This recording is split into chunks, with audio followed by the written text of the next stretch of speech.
A shura between US Marines and the district governor of Musa Qala. They discussed development projects which are finally getting underway. 2 years ago, a battalion of American troops replaced a company of British soldiers here, and security in the district centre is now good.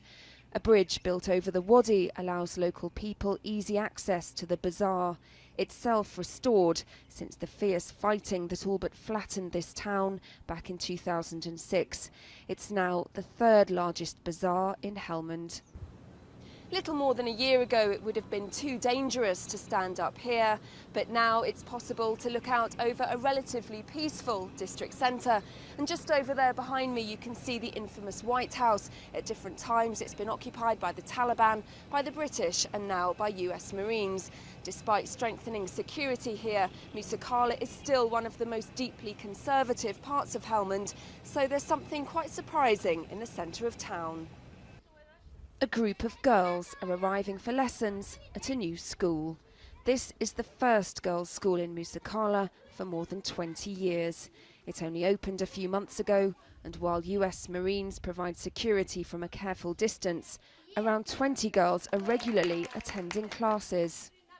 Originally, the girls started coming to the school to get free gifts that we would give out, and they saw it as an added bonus that we would teach them how to read and write, and gradually, the more often that we showed up, they started to buy into it, and now they're excited to come to school and to learn.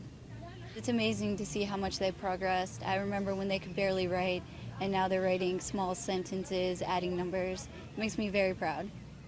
There are only around 5 schools in the entire district, and 2 of those are closed.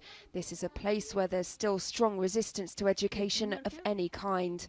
The girls face the threat of violence, not only from the Taliban, but also from their own families, who may find it difficult to accept education for girls. I've actually seen one of the fathers of the girls saw his daughter at the women's center, and he started throwing rocks at her. I think that's the biggest fear for these girls right now, is what their families are going to think, more so than any threat from the Taliban.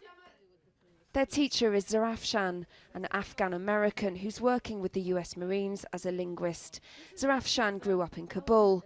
In the photos she shows me from her childhood in the 1960s, the women's hairstyles and skirt lengths are no different from those you'd find in any European city at the time. Although she knows Afghanistan has changed, she's shocked by the plight of the girls in Musa Qala. I'm really upset. I'm really sad because this poor girl didn't have nothing. Our 1940s, 50s, 60s, we had everything in Kabul, Afghanistan, in the school.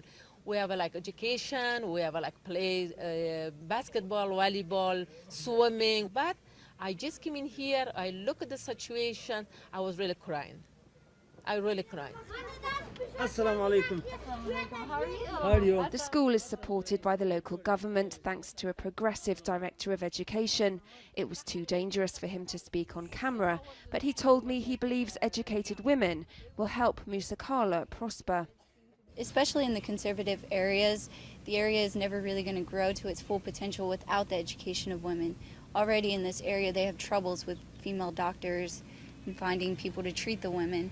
And by educating these women, they can grow up and take care of their own. The girls say they're happy learning to read and write. These girls all want to be doctors when they grow up.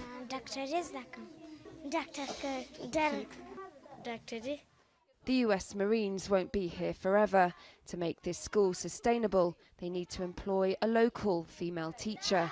But with the threat of violence or even death hanging over anyone who dares teach this class, it will be hard to find anyone willing to take on the role. Even Zarafshan faces risks. The danger is, of course, Taliban is all over. If we didn't see, probably, you can see us, I can see the girls. If you're scared, you can do anything. You're not supposed to be scared. I'm person, I just came in here, I'm not scared. If I'm died for this way, if somebody killed me while teaching, I'm not scared. That's my point. I'm really happy to help this girl. She hopes one day one of these girls will teach the class, and perhaps this generation of determined young women, equipped with the skills their mothers were denied, will be able to change their own lives for the better. Charlotte Cross, Forces News, Musa Qala.